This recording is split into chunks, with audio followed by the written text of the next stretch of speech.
Okay, welcome, ladies and gentlemen. I'm here with I'm doing basically my advertising project, and I'm doing my interviews over the failure of cinemas. And here we are with our fourth interview, and here we have Miss Beamer. And to start right away, good morning, Miss Beamer. How are you doing? I'm good, thank you. How are you? Doing well myself.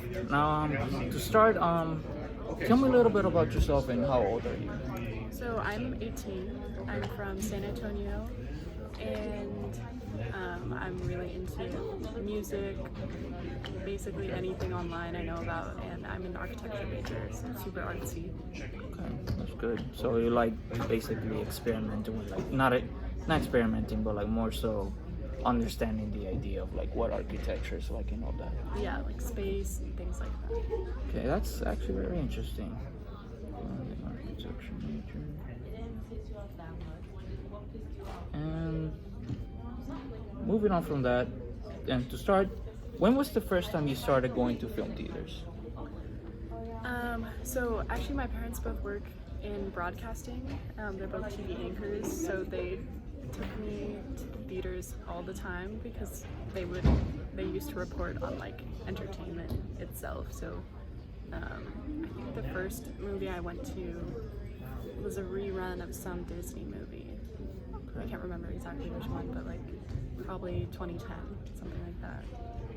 Okay, first film was a rerun of a Disney film.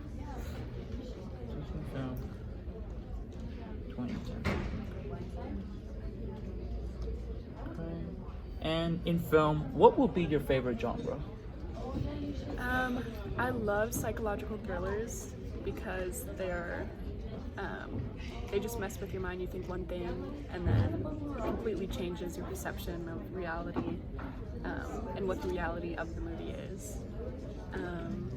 But I also get very scared. So I feel like it's psychological thriller is a good between of like horror and regular movies. Okay, yeah, I get easily scared also, so I relate to what you're talking about in regards to that. And how would you describe yourself as a film goer? I'm very casual. I'm not very. I don't criticize movies that well. My friends always say that after I see a movie, that's now my favorite movie until I see the next movie that I watch. I honestly just enjoy the cinematography of everything, more so over like the ideas and concepts within the movie. Okay. So more so how the director wants to like basically portray their cinematography over like the art stuff that you mentioned. Yeah. Okay. And what can you say was the reason why so many films last year were failing? Specifically, last year being the highest, where a lot of films started failing at the beginning of February all the way to basically around November, December.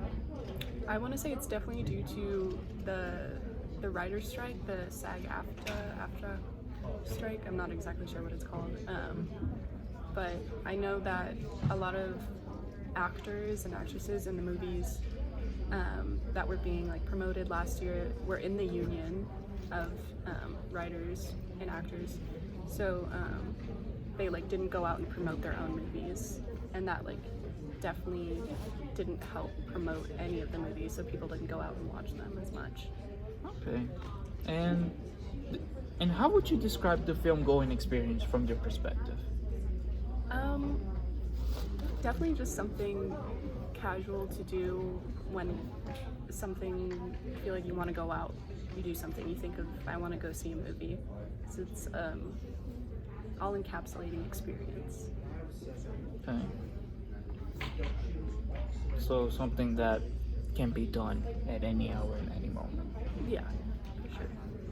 You kind of forget about the outside world.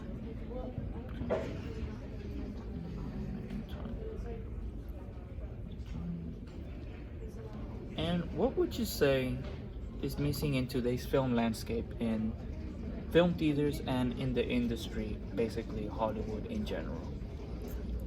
That's a hard question because I feel like diversity has definitely improved in recent years. I guess in theaters specifically, it would be,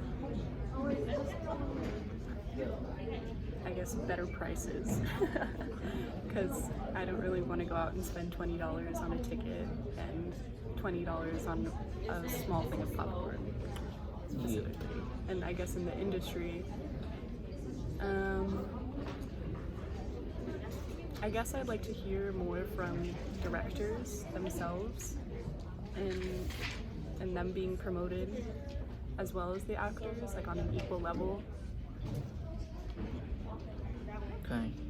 So basically understanding the perspective, like what the director is like and how they want this film to be portrayed. Yeah. Okay.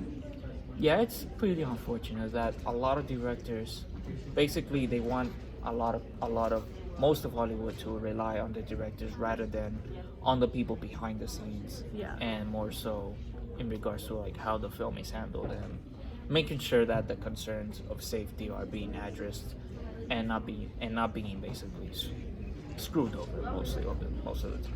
Yeah, definitely.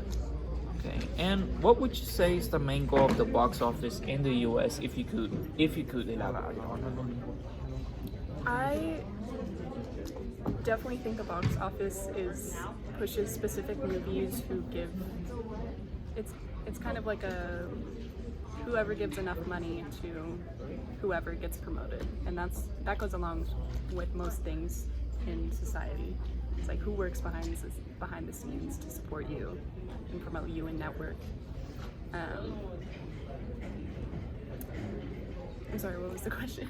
What would be the main goal of the box office in the US? Basically, how the financial status depends on like how successful the film is and how much money it generates between an entire month or like a week, the same day the film comes out. I'm not exactly sure about that, but the whole goal of the box office itself is to make the money because they're not producing the films.